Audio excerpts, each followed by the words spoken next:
This episode is sponsored by SmartVestor. Connect with an investing pro for free at RamseySolutions.com/invest. You're listening to Ramsey Everyday Millionaires, where we talk investing, retirement, building wealth, and outrageous generosity. Christopher is in Bangor, Maine. Hi, Christopher. Welcome to the Ramsey Show. Hey, how are you guys? Great, man. What's up? So I have a question. First of all, I'm about 25 years old. I'm 25.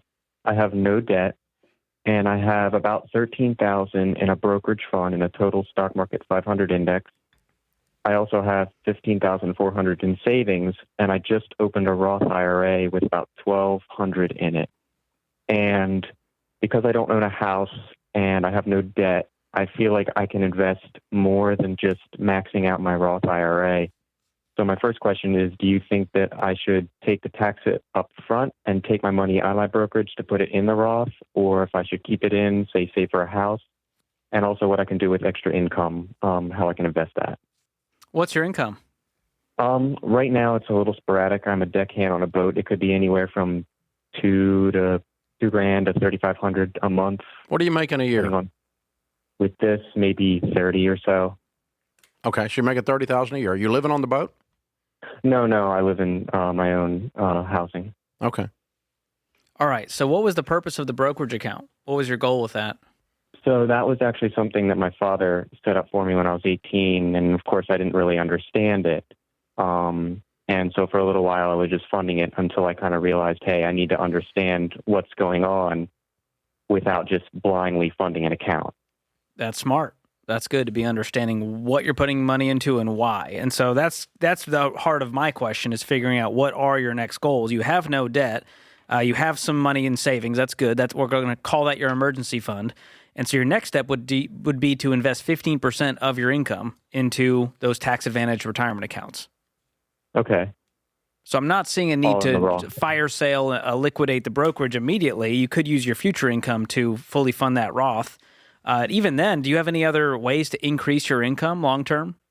Can't think of anything off the top of my head right now. I think you're a pretty frugal dude. You live pretty low because you're living well under a $30,000 income and still saving money. It's impressive. So, I mean, normally I talk to somebody like you, they'd call me up with a credit card debt, a car payment, and everything else, and you've managed to stay away from all that. Congratulations. Well done. So 15% of $30,000 would be $8,000. Okay? Okay. It'd be $9,000, but you could fully fund your $8,000 Roth, right? So fully fund your Roth out of your income. You can sit down with a SmartVestor Pro if you want to click SmartVestor at RamseySolutions.com. That'll tell you who we recommend in your area. They can set it up where monthly you put into a Roth and you fully fund it once. You can fully fund it over time. I don't think you have to cash out the brokerage to fund it. I think you can fund it out of your income this coming year at 25. If you'll do this from 25 to 65, you'll have plenty of money. You'll be a multimillionaire. If you save 15% of your income from 25 to 65, you'll be a multimillionaire. Okay? If you don't do anything else but that, and even at making 30 grand. So if you fully fund a Roth, you'll be a multimillionaire at 65. So we talked to a 70-year-old who never made more than 55, and he's got $6 million. Yeah. So it can be done. That's exactly right. And, by the way, folks, Washington Post is reporting Fidelity, the mutual fund family, is saying that 401k Millionaire Club grew thanks to a stock market rally. George, read over this. This is good. This is pretty wild. So new data from Fidelity found the number of employees with 401k balances over $1 million spiked 26% in the second quarter. So now there's 378,000 of those accounts compared to under 300,000 by the end of 2022. And the average balance in these 401ks was $1.5 million. And here's the key. They stuck to it. These are people who contributed steadily to their plans, even when the stock market took a heart-clutching dive. It says they've seen that payoff in their account balances. And this is something that, we've been preaching. You've been preaching it for 30 years now, but just stay on the roller coaster and you won't get hurt. Well, and here's the thing. When the news reports that the stock market is up, never. Did you guys know the stock market's up since the first of the year, 15%? If you put in $10,000 or $5,000 or $1,000, $500 million, whatever, at the first of the year, you would have made 15% on your money in an S&P 500, which is a stock market index, right? It's measuring the growth of the stock market, and made 15% on your money.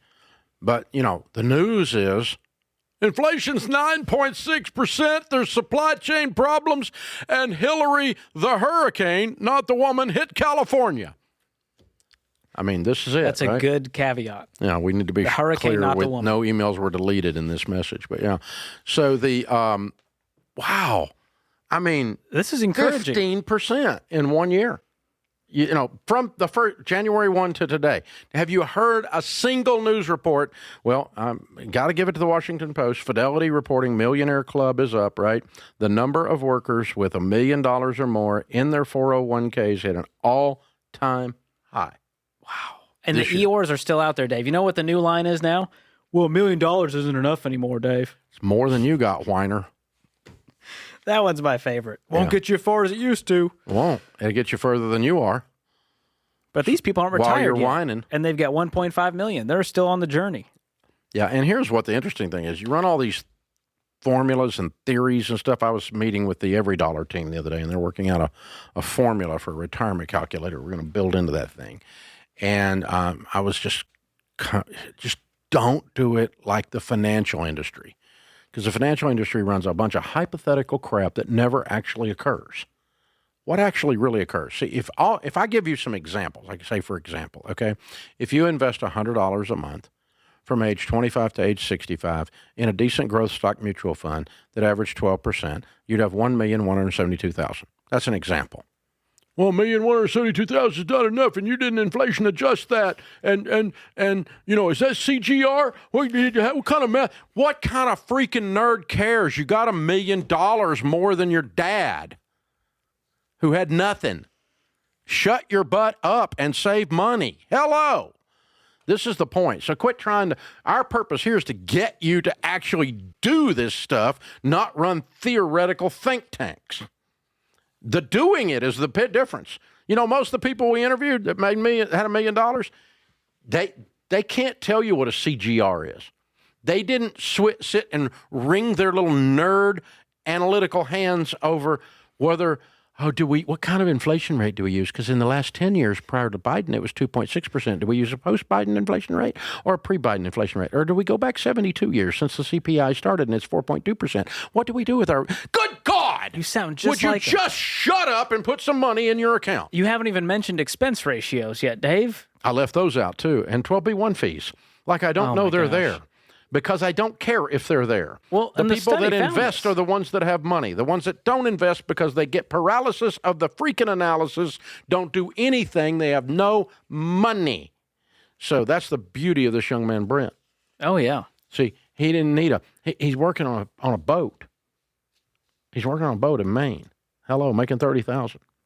He's going to be a multimillionaire because George told him how to do it.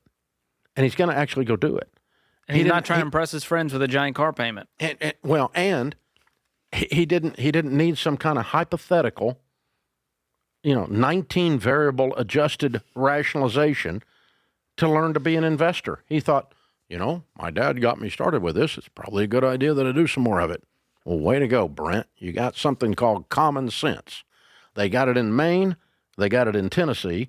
And they got it in a few of the other states out there. You can look around, you'll find them. Get you some. Oh, my gosh. But the study found that the average investor in this millionaire study, they were just average. They weren't prodigies. They weren't doing anything fancy. And I'll guarantee you, they don't even know what a 12B1 fee is. And this article ends with this. The majority of savers stayed the course and did not make significant changes to their retirement savings. Oh, you mean they didn't time the market?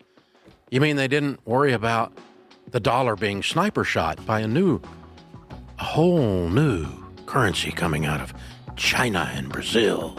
We're all going to hell. I'm taking my money out right now. No, they just kept investing. Just merrily along. Stop touching it. Merrily along. Thanks for tuning in to Ramsey Everyday Millionaires. To learn more about investing, visit RamseySolutions.com/investing or click the link in the show notes. Ramsey Solutions is a paid non-client promoter of participating pros. Learn more at RamseySolutions.com/smartvestor.